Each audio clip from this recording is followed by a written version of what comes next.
Welcome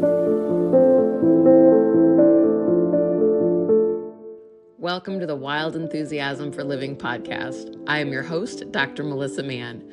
Join me for conversations about possibilities and tools for having more joy, more play, and way more of you. What would it be like to wake up every day with a wild enthusiasm for living?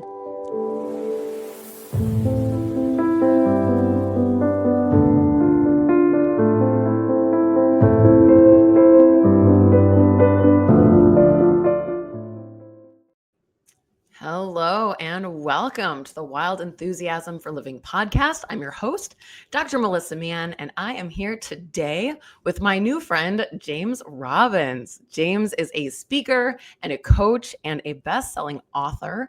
Welcome, James. Thank you for being here. Thanks for having me on your show. And I love your intro with that opening question about what would it be like to wake up with a wild enthusiasm for living. That's perfect. Thank you so much. That is my target, is to have more people having way more joy in their world.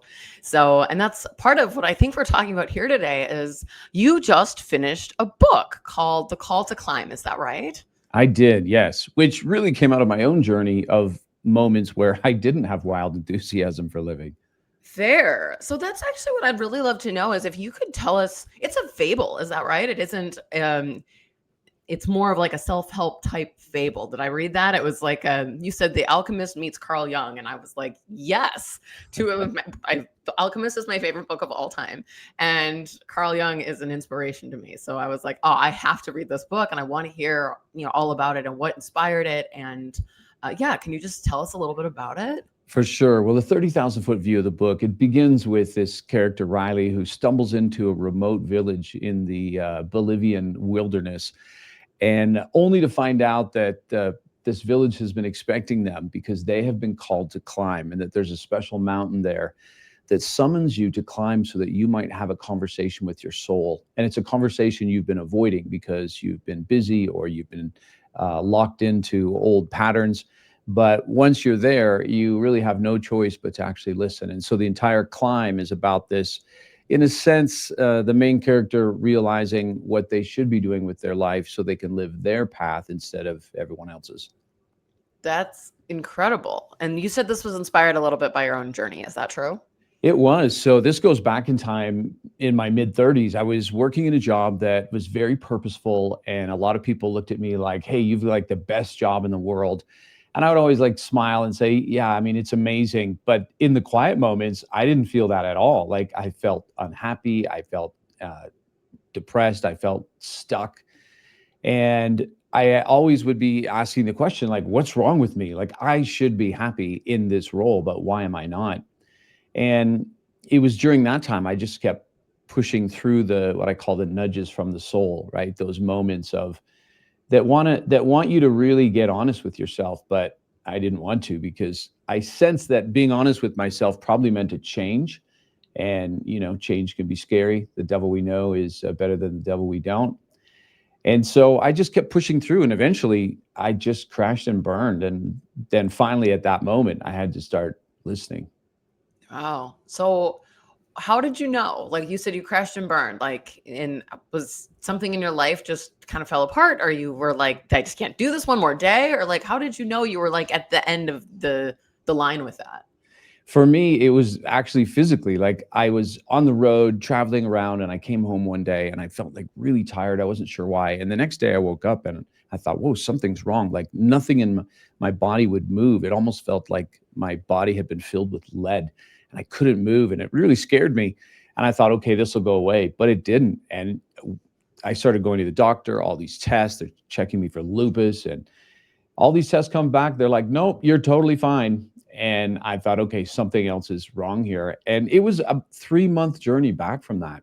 Wow. Where I could actually get up and exercise again. Like there was something in my body that just said, no, we're not doing this anymore. And I know that's a really extreme example because I'm generally a healthy guy, but I think our bodies have different ways of telling us when we've got to change our path.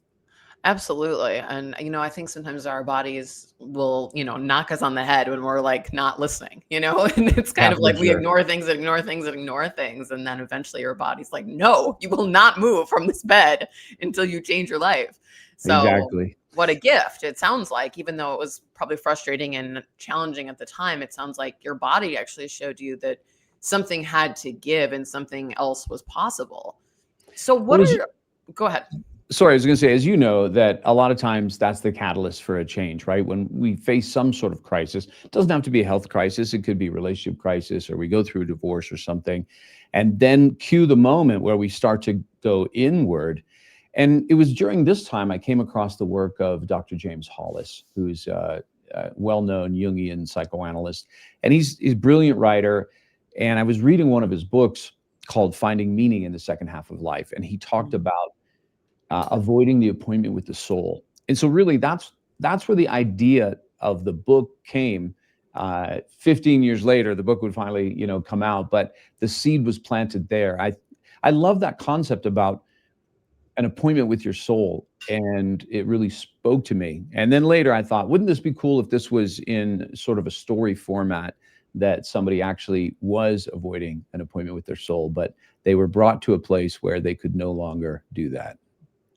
When you say that, I get chills. There's something in that that is so powerful. And can you talk more about like the energy of what you're saying is palpable.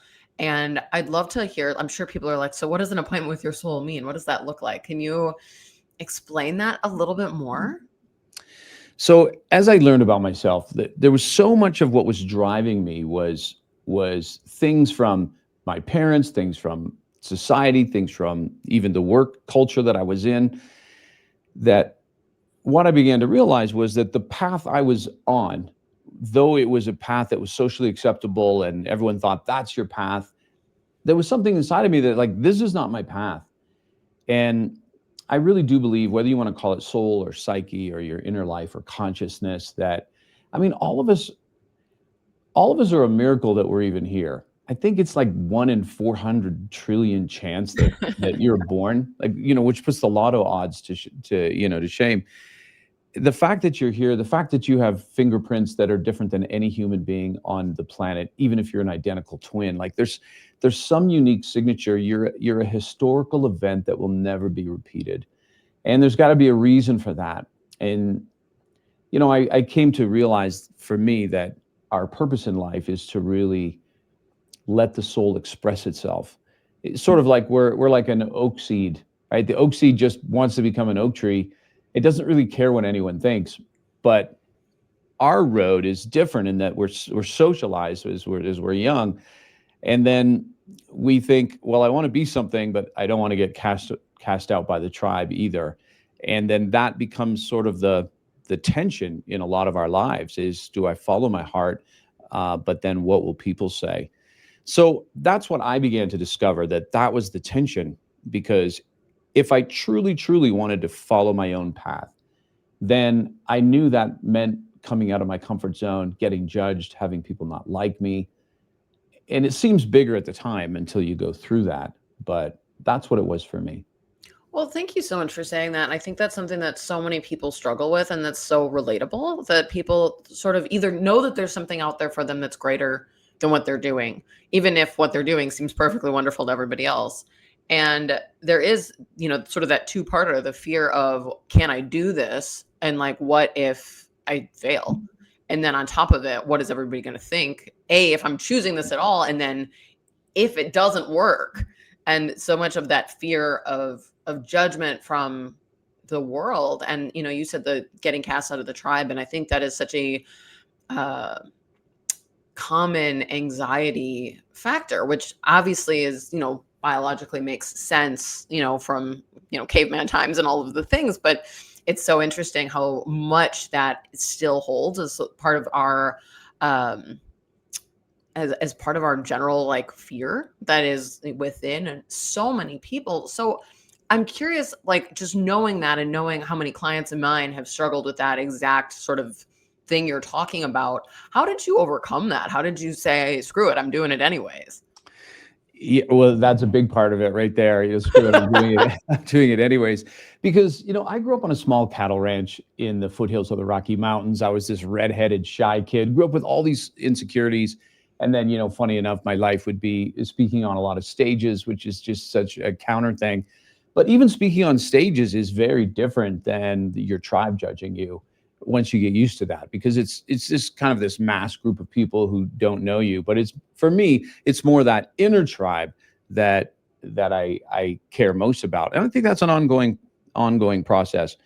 um I think for me there was a lot of going back and realizing, wait a minute, what, like, even when I think about being afraid of the tribe, let's say afraid of being cast out of the tribe, i think it's I think the deeper thing is that when we don't believe in ourselves enough, that, hey, even if that happens, which it's not, I'll be okay. That so much in life comes down to having the confidence to go all in on you. And what gives you that confidence is your is your past, the failures, the times you've not quit, the times you've bounced back, even the times you've been wiped out, whether it was financially or relationally or whatever it might be. You're still here, right? There's this resilience within you. We're always focused on where we're not yet, right? Which I saw your site about your practice about, hey, what's right with me? Mhm. So that's such a great angle, like, what's right with me? Because I've learned, especially in my entrepreneurial journey, so much is just, can I go all in on me? And if not, why not? Let me fix those parts. Let me heal those parts. Because at the end of the day, I came in the world on my own. I'm going out on my own. I better have the ability to stand on my own. Yeah, that's absolutely. I mean, I think that's an incredible place to get to, an incredible journey. And uh, you're also a coach, is that right? Yeah, I do mostly with executives. Amazing. So when you have executives coming in front of you and they're struggling with, can I go all in on me? Is there any advice you give them, or is there things that you've kind of found are really helpful when people are like, I don't know if I can go all in on me? Is there something that you find really helps people sort of take that next leap or that next step? For a lot of, let's say, executives, it's about, can you be more of yourself? Actually, can you be more vulnerable? Can you show up in the essence or the ethos that is truly you? Can you trust that that's actually enough, that you don't have to put on this CEO hat, this, angry, intense, driven person? If that's not you, you don't have to be that. So it's getting them to begin to let go of some of those things. A lot of CEOs will come to coaching because they want to be better at growing the company, but it's over time that they realize, oh, wait a minute, it's me bringing more of me to this role, not me doing more in this role, right? And so it's conversations around that, honestly. Well, that's incredible, and that kind of takes us, to your book of, the conversations with the soul of like, what is your soul actually here to express in the world, whether you're a CEO or whether you're speaking on stages or you're an author or whatever else you're doing. Like, how do you actually start to allow your soul to speak and to let your soul lead what your life looks like? So in in your book and in your, just general experience, um how do you get people to that, to like get present with their soul? Like, how does somebody really kind of tap into what is true for them? That's a great question, and it's so difficult for so many. It's difficult for me because, we grew up in this world where it's just do and get your checklist done and what are your goals. And getting in touch with that inner life takes some space. It's sort of like your life is like a big college football stadium on a Saturday, full of just noise and racket, and the band is playing and parents are there.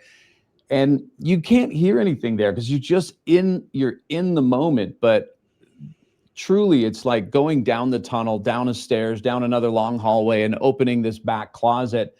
And then that's where the soul is. And then there is where you can finally hear it. So for me, what I have found, two things. Well, one is a consistent practice of shoving out the world, even if that's just reflection or meditation. But the other one for me, the bigger one for me, is getting away from my environment, especially into nature. So for me, that's mountains. For some people, you're more a beach person, could be just a forest or trees. There's something about nature that reconnects us with I think the fabric of just the cosmos, that gets us to calm down. And it's once we're there that we can start to listen. So even if you've got a really big decision, let's say in your life, like a big decision, like, should I change this career? Should I stay with this company? Should I leave this relationship? Should I stay in this relationship? Like these big decisions, what I found is if I get out into a place like nature and then have some time there, and then I just ask myself, okay, James, what do you really want? And preface that whatever comes out of my mouth, I won't judge, and I'm going to be okay with it. It's like then the answer comes. And a lot of times the answer doesn't come because it's actually a scary answer, right? It's this scary thing that we want to do or don't want to do. So that's some things that I've found, is being able to get away from the clutter, because yeah, on it, that's not natural for me. I know a lot of people, probably people listening, you meditate a lot, and that's fantastic. There's a lot of us that's just not natural for us. I'm not saying it's not that it's natural for you. I know people have to work hard at it, but it's hard to settle my brain down. But if I don't, I never hear from the heart, other than those nudges, those moments of depression, those moments of, wait, something's not right, something's not in alignment. And you can just keep ignoring those for a long time. That's what I did for years. Like, even I had that body breakdown moment. I still like recovered from that and then just trucked on for more years before I finally was like, wait a minute, this is not the path. Yeah, I really love how you talk about nature, and your book is based climbing a mountain, right? I mean, that's part of the Yeah. story. And I also love, I may live in Chicago, but I love hiking. So I try my very best to get out to the mountains whenever I can.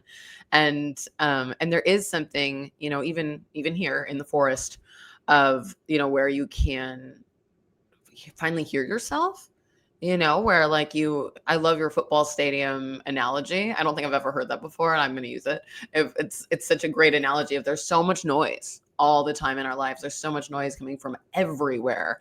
And to really get present with what's true for you is, I think, a struggle that a lot of people have. And people often say, like, I don't know what I want. I don't know, maybe not this, but I don't know what's next.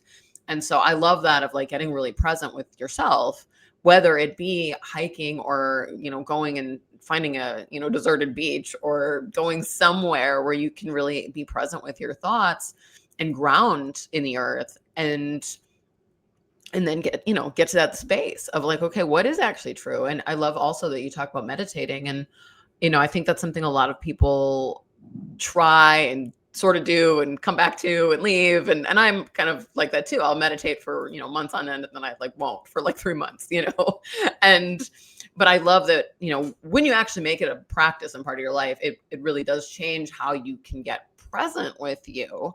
And it sounds like that's been a journey of yours of, kind of finding space to do that. Is there somebody who's never meditated before, or who's like, I can't meditate? Is there any advice that you would have for like somebody who's just starting out? What helped me was starting with guided meditations, and short guided meditations, 10 minutes or less. And that's how I got started. So the times that I've really gotten into meditation, it was doing that, because it is so important to calm down, to hear the inner life, because the competing voices, if we can personify the football stadium for a moment, the ego is the loudest voice. And one of the things that I learned over time was that so much of what I wanted in my life was actually what the ego wanted. And there's an example in the book where the main character is carrying this stone that has this gold stone, and has $1 million engraved on it. Well, that's a story from my life. And for years, I would carry this stone in my pocket that had $1 million on it, because that was my goal. And then, this is like 2 years. This is in my pocket every day. And then I wasn't any closer just having the goal in my pocket. And then one day I asked myself, why do you want this goal? what is this going to do for you? What will you feel when you get this? And I was just quiet for a moment and I thought, I will feel successful, which means I don't feel successful right now. And there was a sense of shame with that. And I thought, so this goal isn't really about $1 million. This goal is about erasing my shame. Oh, Well, I don't need $1 million to do that. And it's work like that where even you begin to look at some of the goals you've had throughout your life and then think, well, why do I want this? And is this really my goal? And what's this going to get for me in the end? Is this going to fuel my soul? Because I really believe that the soul is not concerned about your bank account number. The soul seeks expression, it seeks wholeness, it seeks expansion, it seeks healing. It doesn't seek the approval of the herd. It doesn't seek a bank account number. Now, it doesn't mean that money goals are not a bad thing. They're a good thing in the right context. But that's just an example for me doing that work is even taking a look at the things that you think you want and then drilling down, is this actually what the ego wants so that I can be propped up in some way, or is this truly what my soul wants? oh, thank you so much for that story. That was so just beautiful. And I talk a lot about manifesting and things like that in this and in other things I do. And, one of the things I talk about is, how do you want to feel? And like get present with that feeling. And I think that's so key because so many people want to manifest money. They want the $1 million. They want, all of those things. But you're right. It isn't often about the money. It's like, what am I trying to achieve? What am I going to get from that? And even just acknowledging like, oh, I just actually like want to not feel ashamed. I want to feel good about myself and feel successful. And how to like, that's actually the soul expression, not, the money, or like you said, the soul doesn't really care about money. So, not that it's a wrongness to desire that, but then it's also like looking deeper. And I think there's something so key about, anything that anybody is asking to create in their lives. Like, why do you want that? Is it so you'll finally be seen by your mom? Is it so, your friends will think you're cool? Is it so that you'll finally feel like you're worthwhile, And it's like, how do you actually like get present with what's true for you and like come back to the soul and get rid of all the noise of the football stadium of what everybody else thinks you're supposed to have, or I don't know, trying to prove yourself to somebody outside of you. So I really love that you said that. Is there, as you look at the book, I love these examples and sort of, it does have this like alchemist kind of feel to it, which is kind of fun for me. I'm just like, I'm really excited to read it. What is the goal for like why did you write the book? So your readers are going to read this and like, what are you hoping they're going to walk away from or walk away with? Like, what was your target? The target is for people to read it and sort of have a wake up moment to ask themselves, am I living the life I'm supposed to be living? Am I living the life I'm destined to live? And when I say destined to live, I'm not talking about one career track or like, what's the one thing I need to do? No, I think the one thing that we're called to do is to bring the full expression of our soul to the world. And that takes a lot of courage. But along the way, there's so many detours of the ego and of the tribe. And what I want people to do is to have a moment where they reflect and think, is my life on the path it's supposed to be, that's in alignment with my soul? And if not, then let me begin to make the steps to follow my path instead of living someone else's life. Because at the end of the day, you want to have lived your life. I see it like everyone has a song to bring to the world. And if you don't bring it, the world doesn't get to hear it and you don't get to sing it. And that only comes when you live in alignment with who you truly are. Oh, that's incredible. I mean, listening to you talk about this, I feel like almost anybody could get something of this. Is there a specific reader you had in mind, or is it more for everybody, or is there, well, who's the book for? That's a great question. I think, well, I can tell you who I didn't write it for a certain person as much as I did. This was so much my journey. There's a lot of my journey in this. Sometimes the main character is one of my kids and it's their journey, or people I've worked with, it's their journey. I think there's going to be some people that the book won't resonate with, obviously, and there will be a lot of people who are in places in their life where they're not sure, is this the way? Is this the path? Or they're not completely happy with their career path. They've shut parts of them off right along the way. It's like valves. They've turned all these valves off and they're living this life, and it might be fine and it might be successful in every way, but just something is missing and they're not sure what. Then I think this book will resonate for that person. I love that. And I think that's a lot of people right now. I think a lot of people are really questioning, like, what am I doing with my life? What do I actually want to be, or what am I stepping into? And I think more than ever, people are really looking to find purpose and connect with their soul of like, okay, like, what did I come to this planet in this time for? Like, why am I here? And what can I do that would actually make me excited and happy? And I think this is such a great tool for that, just based on everything that you've said. Um, I guess probably my last real question around it is like, what for you, when you were writing the book, like what changed for you in your experience or in your soul, or what lessons did you come away from just in this process? You know, this book, I first had the idea for this book like 10 years ago. And I even pitched it to McGraw-Hill, who had published my first book, and they said no. I pitched it to Wiley. They said no. And then Wiley is the one who ended up publishing it. But I'm so glad they said no, because back then it was an idea, but it would have been more prescriptive. Like, here's the 7 steps and the 5 shifts and that. So adding another decade of just life and experience and highs and lows and failures and successes then deepened that experience. But for me, there's deeper threads as I wrote the book. It was a really cathartic process writing this. And there would be times I'm like in some cafe and I'm typing away, and then just this huge block of emotion would well up inside of me, and there's tears in my eyes. I'm wiping them, like, looking around to see what people are. What's this guy like weeping in the cafeteria for? There were so many moments, I think, that for me that were part of my journey. There's a section in there about where Riley, the main character, they get really high on the mountain, and then this blizzard comes in and just buries them with snow, and it just won't let up. And the main guide, Santiago, says, we're stuck here because you're still carrying too much weight, the weight of unforgiveness and grudges towards others, towards yourself.